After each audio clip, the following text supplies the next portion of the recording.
todo dia, um monte de gente me bombardeia com as perguntas do tipo: qual o seu disco favorito de fulano? O que você acha do álbum X da banda Y? Cara, é tanta gente me perguntando isso que nós resolvemos criar uma série chamada Meus 3 Mais, Meus 3 Menos. Vou explicar pra você o que é.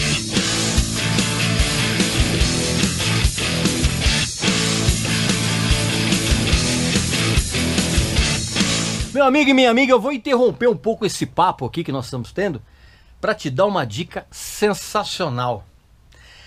A autobiografia do Rob Halford, vocalista do Judas Priest, está sendo lançada no Brasil e é um dos livros mais fascinantes, reveladores e aterradores de todos os tempos, cara. É uma autobiografia de uma sinceridade desconcertante. Tem histórias espetaculares a respeito dos bastidores do Judas Priest e da própria vida do Rob Halford. Tem umas histórias inacreditáveis, caras, e terríveis, assim. Tem uma tragédia, só você lendo o livro que você vai entender a proporção de tudo isso. E claro que você que nos segue aqui, você tem privilégio, claro. Clica aqui no link aqui abaixo, tá? Ou no QR Code aqui na tela. Preenche o cupom de desconto com Regis Tadeu Indica, né? Escrito tudo junto. E você, na hora de finalizar a compra, você vai ter 20% de desconto.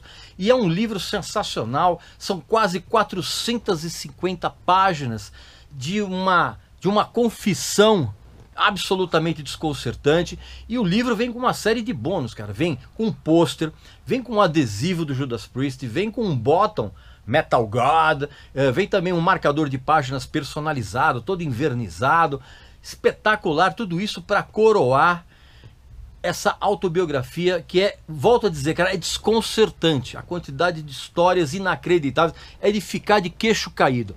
Então não esquece, clica aqui no link aqui abaixo ou no QR Code que você está vendo na tela, preenche o cupom de desconto com Regis Tadeu Indica, tudo junto, e na hora de finalizar a compra você vai ter 20% de desconto exclusivo, tá bom? Não perca essa oportunidade de maneira alguma, você vai ficar de queixo caído lendo esse livro.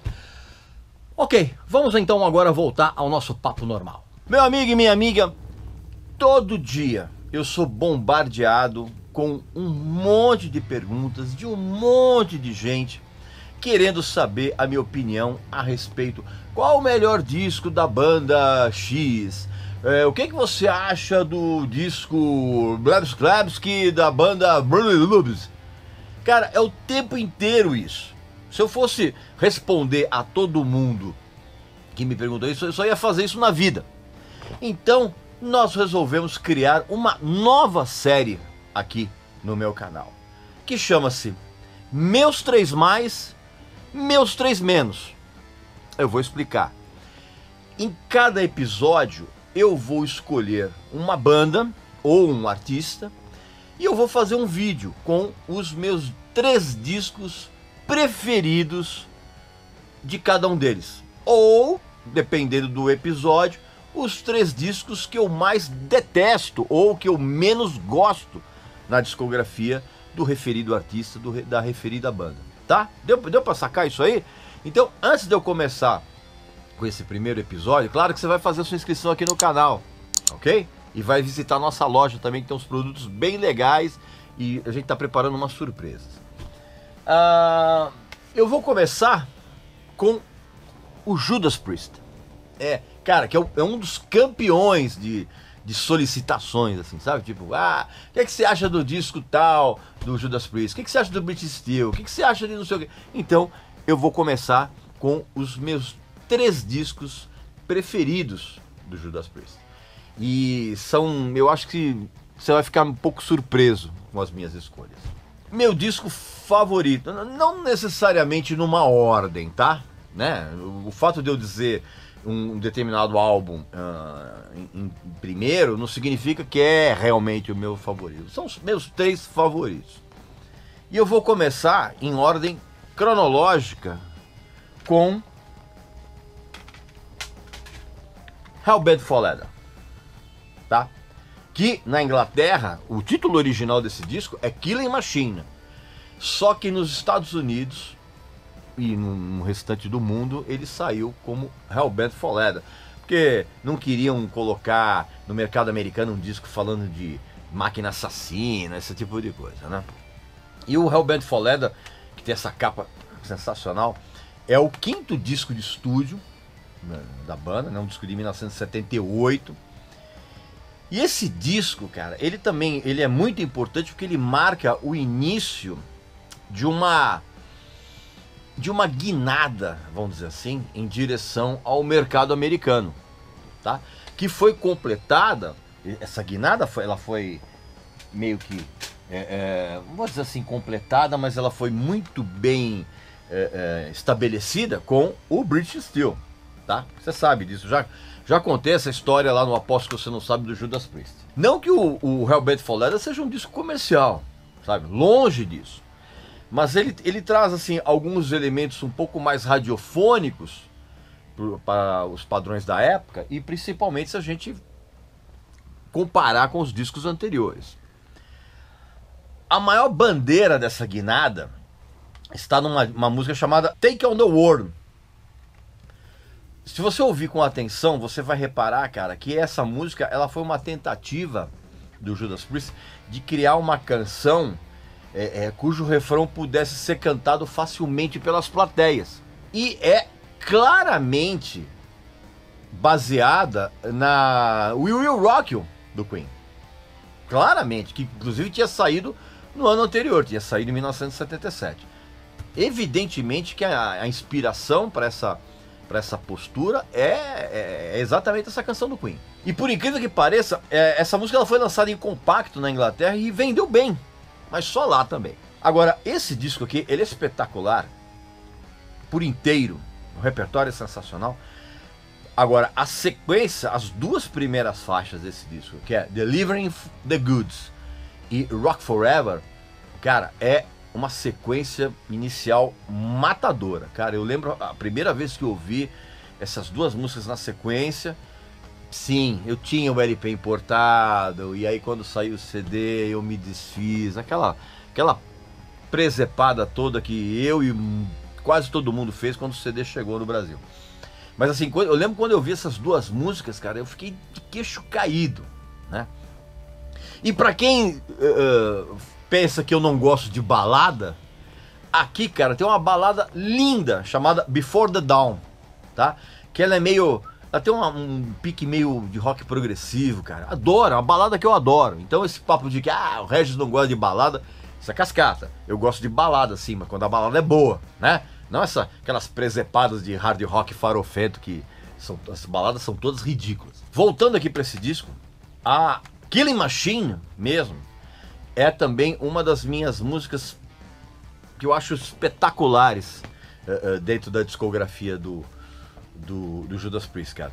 Assim como tem aqui nesse disco, cara, tem uma das minhas músicas favoritas do Judas Priest, dentro daquelas que são totalmente esquecidas, até mesmo pelos fãs, cara, que é Evening Star.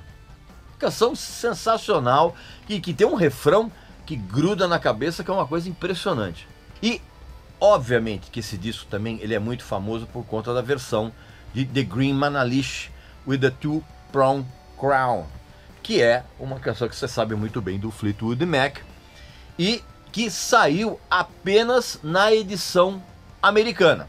Aliás, para falar em coisas exclusivas, cara, eu tô muito atrás, há muitos anos, de uma parte da prensagem original inglesa do Killing Machine em vinil vermelho, cara. Cara, não consegui encontrar até hoje. Mas enfim, eu vou continuar tentando. E no caso da Green Manalish, cara, é um dos raros casos em que uma versão ficou muito melhor que a canção original. Até porque a música original do Fleetwood Mac tem uma vibe completamente diferente. E foi nesse disco aqui também, cara, que o Glenn Tipton ele começou a incorporar no estilo dele de fazer solos aquelas técnicas de tapping do Ed Van Halen, né? Você vai conseguir sacar isso na Hellbent for Leather e na própria Killing Machine, que eu citei agora. Uma outra diferença desse disco, cara, em relação aos anteriores, é que as letras deixaram de ter aquele caráter fantasioso e adquiriram uma temática mais sombria e mais realista. 3 das melhores faixas desse disco tem letras que falam de sadomasoquismo. Pois é. A própria Delivering the Goods, uma outra faixa maravilhosa chamada Burning Up, que é o mais próximo que o Judas Priest chegou de fazer o verdadeiro funk dos anos 70, cara, é uma coisa maravilhosa. E tem uma outra música também que tem essa temática, que chama Evil Fantasies. E claro que, evidentemente, que toda essa temática veio do Rob Halford, né? Porque ele já estava começando a se interessar por todo aquele universo gay e tal, aquela coisa, e ele já pegando essa vertente sadomasoquista que existe também no universo gay, ele já fez letras a respeito desse tema. É engraçado que tem uma música aqui chamada Running Wild, que ela tem ainda um lance de celebração de festas na noite, que tem muito mais a ver com a cultura americana do que propriamente com a inglesa. E a própria canção, título, né, da edição americana, Hellbent for Leather, ela foi feita especificamente para deixar explícita a mudança na imagem da banda. Inclusive nos shows, com o Rob Halford entrando de moto no palco, aquela coisa toda. Foi quando eles assumiram essa coisa do couro preto, dessa coisa bem mais agressiva em relação ao visual que a banda apresentava antes. Foi nesse disco, e essa faixa marca muito bem isso, a mudança da imagem da banda, né, com muito couro, roupa de couro, corrente, aquela coisa toda, que acabou se tornando a imagem icônica do heavy metal. Tanto que foi assumida por um monte de bandas de metal, e até mesmo de outros estilos, cara, que vieram depois, e que veio também do universo gay por causa do Rob Halford. Infelizmente, esse disco foi o último a ter um dos bateristas que eu mais gosto. Ele teve uma carreira muito curta no Judas Priest, mas eu adoro, que é o Les Binks. E o Les Binks, ele caiu fora da banda depois que ele quebrou o palco, o empresário do Judas Priest, que era um cara chamado Mike Dolan, porque este exigiu que o Les Binks abrisse mão dos direitos de execução dele no Unleashed in the East, que é esse disco aqui, tá? Que eu tenho essa versão no Japão, essa versão japonesa, que chama Priest in the East, que é o completo, mas no resto do mundo ele saiu como Unleashed in the East. E o empresário exigiu que o Les Binks abrisse mão do que ele tinha para receber, por ele ter tocado no disco. E eles quebraram um puta pau e o Les Binks saiu da banda. Uns anos atrás foi lançada uma edição remasterizada desse disco, e uma das faixas bônus é uma música chamada Fight for Your Life. E essa música, mais tarde, daqui a pouco eu vou falar um pouco mais a respeito dela, ela foi retrabalhada e ela foi lançada no Defenders of the Faith, com o nome de Rock Hard, Ride Free. E a outra música bônus era a The Green Man Unleashed mesmo. Por quê, cara? Porque ela não tinha sido lançada na Inglaterra, ela acabou entrando como faixa bônus mesmo do disco. O outro dos meus discos favoritos do Judas Priest é o que tem uma das capas mais lindas, Sad Wings of Destiny, tá? Se o primeiro disco do Black Sabbath é o marco zero do metal, e é mesmo, o segundo álbum de estúdio do Judas Priest, cara, é o primeiro passo na lua, né? Tipo, o Black Sabbath é a lua, mas o primeiro passo ali é esse disco aqui. É um disco que mostra todos os fundamentos, né, do que veio a se transformar o estilo nas décadas seguintes. Eles pegaram aquilo que eles ouviram no Black Sabbath e de uma certa forma eles redefiniram tudo aquilo nesse álbum aqui. Cara, só de ouvir maravilhas como The Reaper e obviamente a Victim of Changes, já dá pra sacar, cara, como é que os caras estavam, assim, anos à frente. Porque de todo mundo que fazia som pesado naquela época, todo mundo fazia era uma espécie de hard rock bem pesado, com influências de blues. E aqui, cara, aqui o papo é outro. A começar pela faixa de abertura, cara. Que Victim of Changes, que tem uns 8 minutos cheios de partes diferentes, uns riffs matadores e aquele lance das guitarras gêmeas, né? As twin guitars, que eu falei naquele vídeo a respeito das duplas de guitarristas solistas, né? Depois eu vou dar um esporro num outro vídeo, na segunda parte eu vou dar um esporro num monte de gente que ficou dando umas sugestões absurdas ali. Eram guitarristas solistas. Então aqui você já tem na Victim of Changes essa coisa da twin guitars.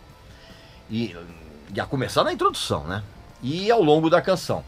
E é claro que tem uma das melhores vocalizações de todos os tempos em todos os estilos, que é exatamente a do Rob Halford nessa música. Mais uma vez, pra quem diz assim, o Regis detesta baladas, não sei o que, cara, aqui tem uma das baladas mais lindas de todos os tempos na história do rock, que é Dreamer Deceiver. É uma coisa impressionante. E depois essa balada ela emenda com outro sonzão que chama Deceiver, que é uma paulada. Assim como tem duas faixas também que são igualmente monstruosas assim em termos de heavy metal, que é Tyrant e Genocide. Tem uma coisa curiosa a respeito da The Reaper, que eu acabei de falar agora, que se você prestar muita atenção e você ouvir, você vai sentir que tem uma influência, sabe de quem, cara? Do Queen, essa música.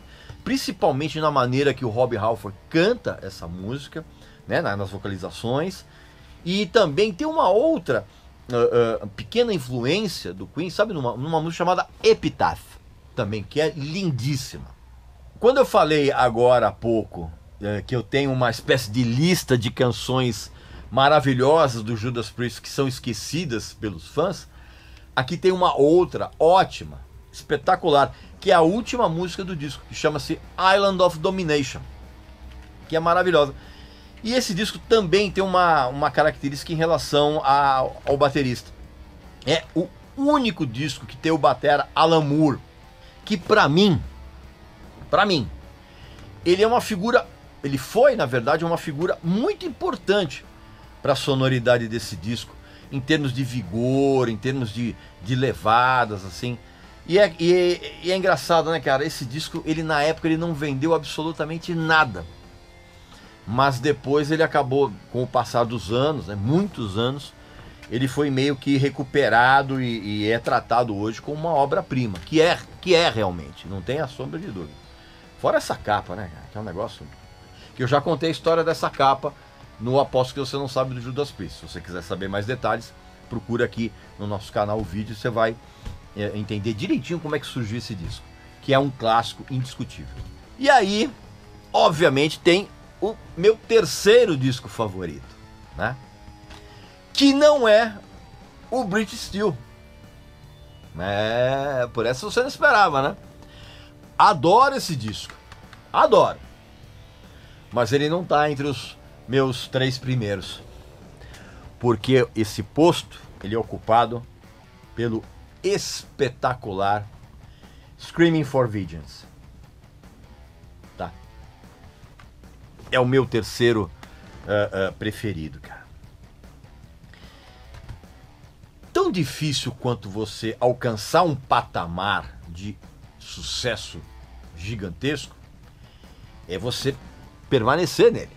Depois que o British Steel fez aquele sucesso absurdo, né, inclusive no mercado americano, né, que era o que eles queriam, o Judas Priest ele confiou demais, vamos dizer assim, no próprio taco e achou que esse era o caminho para obter um sucesso ainda maior. Eles acharam que se eles soltassem um disco ainda mais radiofônico, o sucesso seria ainda maior.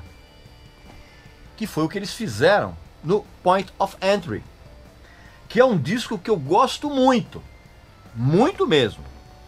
Mas ele é um disco que ele ficou, ele causou uma certa decepção para os fãs e também, evidentemente, em todo o mercado.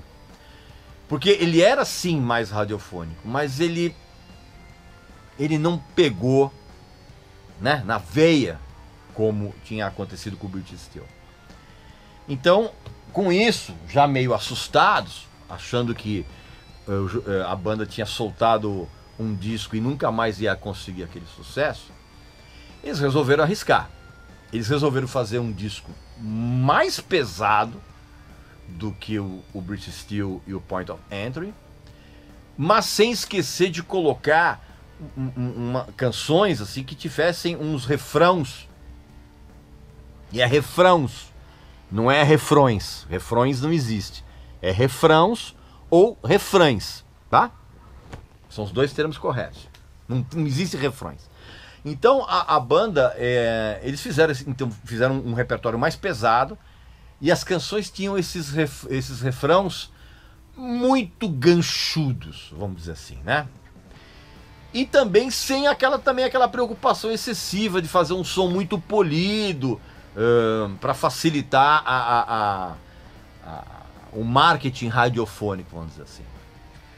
E o resultado, cara, foi um míssil sonoro. Né? Eu já contei histórias desse disco e da própria banda aqui no episódio do Aposto que você não sabe. Já falei isso, né?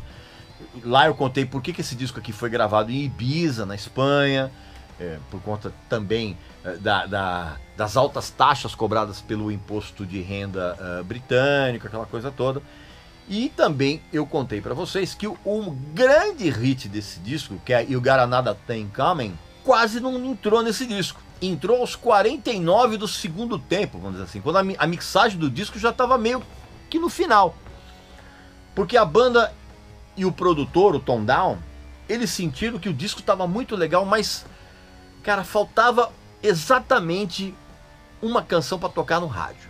Meu, tá legal o disco, tá maravilhoso, mas tá faltando uma música para tocar no rádio, cara. E aí eles pegaram um tema que eles já tinham descartado e transformaram no grande hit desse disco, na música que mais tocou em rádio nos Estados Unidos, cara, junto com Breaking the Law, evidentemente, que é You Got Another Thing Coming. Incrível, né? E aí a temática das letras desse disco também voltou a ficar bastante sombria. Inclusive, aquele assunto de sadomasoquismo voltou, por exemplo, numa ótima canção aqui, que é a Pain and Pleasure. Aqui nesse disco também tem outra pérola esquecida, que é uma música chamada Fever. É uma música muito legal e que raramente alguém comenta a respeito dela, cara. E obviamente que tem uma cacetada atrás da outra, né? Bloodstone, Devil's Child, que são duas canções inacreditáveis e tão legal. Daquelas que você termina de ouvir, você não consegue parar de cantar a música, mesmo depois que ela já terminou. A canção que mais lembra os discos anteriores, né? O British Steel e o Point of Entry dessa música é Take This Chance. Lembra bastante, que também tem um apelo radiofônico legal, mas acabou não vingando. Agora, meu amigo, minha amiga, nada supera o impacto da sequência inicial do disco, que é The Hellion com Electric Eye e Riding on the Wind. Não dá pra cara, olha isso, cara, eu fico arrepiado só de lembrar a primeira vez que eu vi essa sequência. É um negócio, cara, era um negócio de chorar. Era um impacto tão absurdo que você ficava meio em estado catatônico depois de ouvir essa sequência. E aí você virava o disco. Pois é, sim, eu também tive Screaming for Vengeance e passei pra frente. E aí você virava o disco e a primeira faixa do lado B, qual era? Talvez uma das canções mais violentas que o Judas Priest fez na vida, cara. que é Screaming for Vengeance. Assim, tudo ali é tão perfeito, cara. Tipo, os riffs, assim, a levada do Dave Holland, retaça, a vocalização gritada do Rob Halford é uma coisa descomunal. Descomunal. Assim, esses 3 discos que eu falei pra vocês agora, se você ouvir agora, eles não envelheceram absolutamente nada, cara. É uma coisa impressionante. Você lembra quando eu falei agora há pouco daquela faixa, a Fight for Your Life, que saiu na edição remasterizada do Hellbent for Leather? Pois é. Ela é uma música que foi descartada das sessões de gravação desse disco. Eles terminaram a música e deixaram de lado, juntamente com a You Got Another Thing Coming. E aí, né, eles resgataram como faixa bônus daquele disco, mas essa música, a Fight for Your Life, ela ficou de fora desse álbum aqui. Na edição remasterizada desse disco, vem uma música chamada Prisoner of Your Eyes, que foi gravada e deixada de lado quando eles escolheram o repertório do Turbo, né? Que é um disco que eu adoro também, que é muito injustiçado. Mas isso é um outro papo, tá legal? Pois é, meu amigo e minha amiga, esse então foi o primeiro episódio dessa nova série.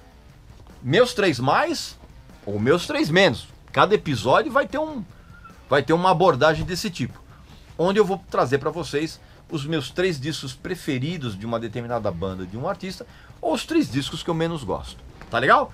Não esquece de fazer a sua inscrição aqui no canal e vai visitar a nossa loja que tem umas coisas bem legais, tá bom? Não se esqueça, cuide-se. Então, um abraço para você, para sua família e para seus amigos. A gente se vê muito em breve aqui. Tchau!